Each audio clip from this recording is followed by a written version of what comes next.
dans cette série de vous parler de quelques livres qu'il est bon d'avoir chez soi. Alors bien sûr, je vais me concentrer que sur les livres religieux. Le reste, ce n'est pas mon domaine, je ne suis pas qualifié.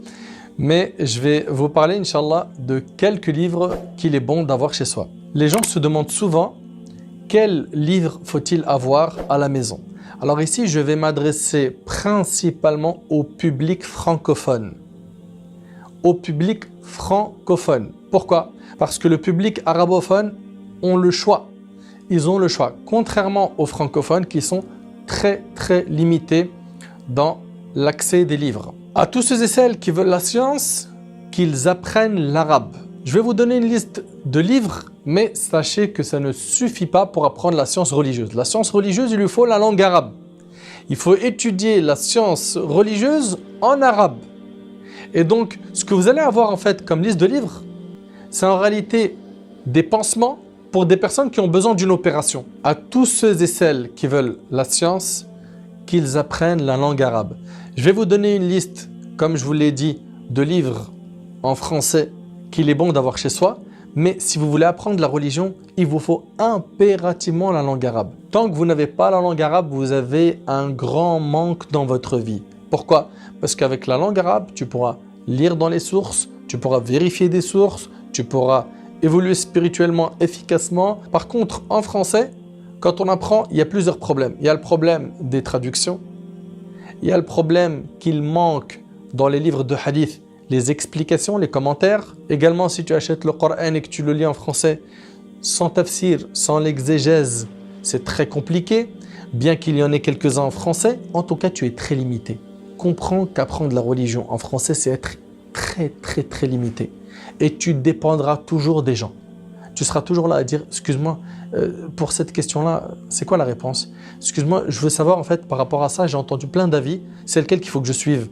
Mais par contre, plus tu vas étudier la langue arabe et les sciences religieuses en arabe, plus tu vas pouvoir te détacher des gens dans pas mal de questions. En français, on avance comme une tortue et notre compréhension peut être mauvaise. En arabe, bi'idhnillahi tabaraka wa ta'ala, si tu as des bons profs, des gens qui t'accompagnent, car la science, on ne l'apprend pas seul. C'est pas j'ouvre les bouquins et je sais lire l'arabe, je comprends l'arabe, c'est réglé. Non, il te faut des professeurs qui vont te donner la méthodologie dans l'ilm, dans la science. Donc ici, je m'adresse aux convertis à l'islam, je m'adresse à ceux qui veulent se rapprocher d'Allah tabaraka wa ta'ala et qui sont nés musulmans. Je vous le dis et je le répète, apprenez la langue arabe, jazakumullahu khayr. Et c'est pas difficile, ça se fait très rapidement. Alors, en premier lieu, qu'est-ce qu'il faut avoir comme livre en français chez soi? 1. Le Coran, le Coran. La parole d'Allah tabaraka wa ta'ala, que tu dois lire et méditer. D'accord?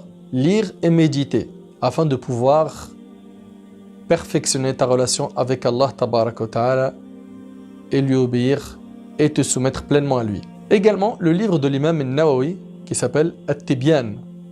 Al-Tibyan.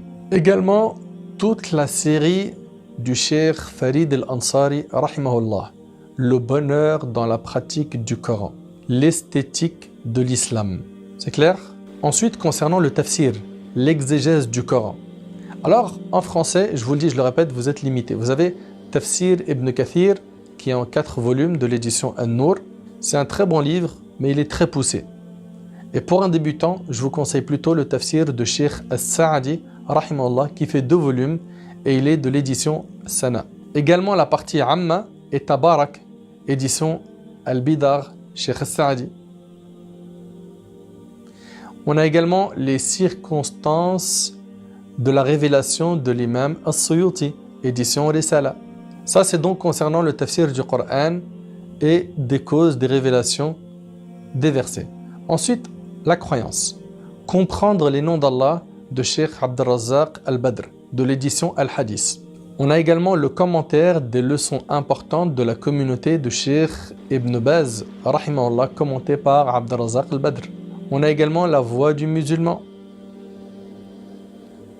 de Cheikh Abu Bakr al-Jazayri, rahimahullah, croyance des premiers imams, édition l'imam Malik. Les 8 volumes de Dr Al-Ashkar, ils sont vraiment très bien. Le premier volume, il parle de la foi en Allah. Ensuite, il va parler de la foi aux anges dans un livre complet. Après, il va parler des djinns, des démons. Après, il va parler de la foi aux prophètes, la foi aux livres. Il va parler du jour du jugement dernier. Il y a d'ailleurs 2 volumes sur les petits signes et les grands signes de la fin des temps.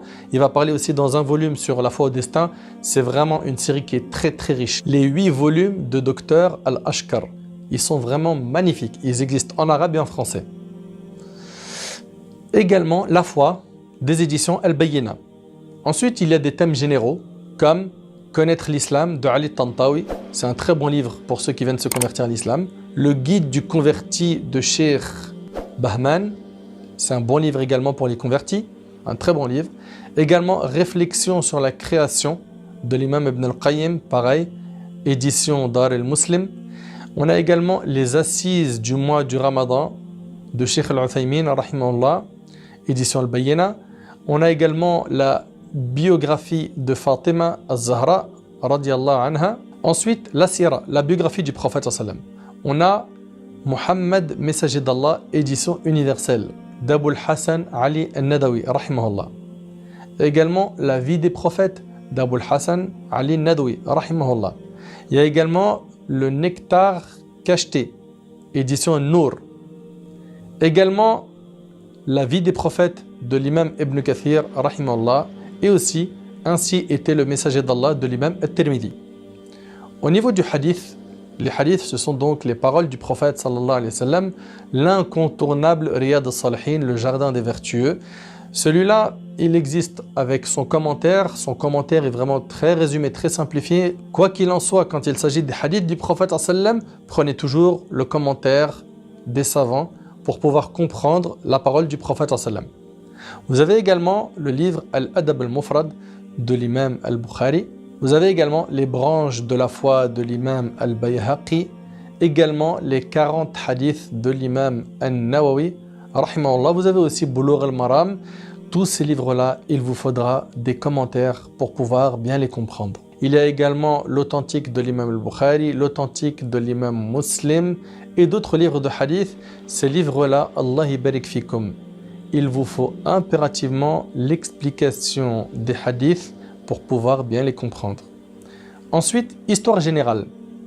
Pour l'histoire générale, je vous recommande l'histoire du monde musulman, édition Nour, également tous les livres des éditions Ribat, Barberousse, édition Al-Bidar, Ibn Badiz Salah ad-Din Al-Ayyubi. Concernant la spiritualité, la série La confiance absolue en Allah, renoncement total pour Allah, l'intimité profonde avec Allah, la servitude plénière envers Allah, la série des éditions Tauba, l'esprit de l'âme, les pensées précieuses, les méditations, péchés et guérisons, ainsi étaient nos pieux prédécesseurs. Pour ce qui est du fiqh, de la jurisprudence, Al-Akhdari, édition Nour, Ibn Ashir, Al-Risala, édition universelle, le précis de fiqh malikite, édition Nour, les 6 grands imams, édition Tawhid Mustafa Brahmi, Épître Fiqh Malikite, édition Al-Bayyina. Vous avez remarqué que j'ai évoqué énormément de livres malikites. Je suis l'école de l'imam Malik rahimahullah, et je vous encourage à en faire autant si vous ne suivez pas d'école juridique. En France, on a beaucoup de gens, comme vous le savez, du Maghreb. Ils sont originaires de pays qui sont malikites. Par rapport donc au nombre de gens en France qui sont du Maroc, Tunisie, Algérie, Sénégal, Mali, Mauritanie, qui sont pour la plupart malikites, en France, on recommande de suivre l'école malikite. Après, celui qui veut suivre une école autre que celle de l'imam Malik est libre de le faire. Pour ce qui est des livres de méthodologie de la science, il y a le livre de Cheikh Al-Uthaymin qui s'appelle Livre de la science. Pour les femmes, les sahabiyat, le récit des femmes vertueuses, Soyez la femme la plus heureuse, édition IPH, également le livre Ne sois pas triste. Voilà en résumé quelques livres qu'il est bon d'avoir quand on débute pour pouvoir bouquiner un petit peu dans tous les domaines. Attention, avoir ces livres ne signifie pas que tu as fini l'apprentissage de la religion. Ne pense surtout pas que si tu as ces livres, c'est bon, tu es tranquille, tu as accès à toutes les sciences. Tu es très limité. Si on a donné ces conseils, c'est pour les débutants qui n'ont pas encore l'arabe. On leur conseille donc ces quelques livres, mais il faudra se précipiter pour apprendre la langue arabe afin, bi'idhnillahi tabaraka wa ta'ala, de vous épanouir spirituellement parlant. Je sais de quoi je parle.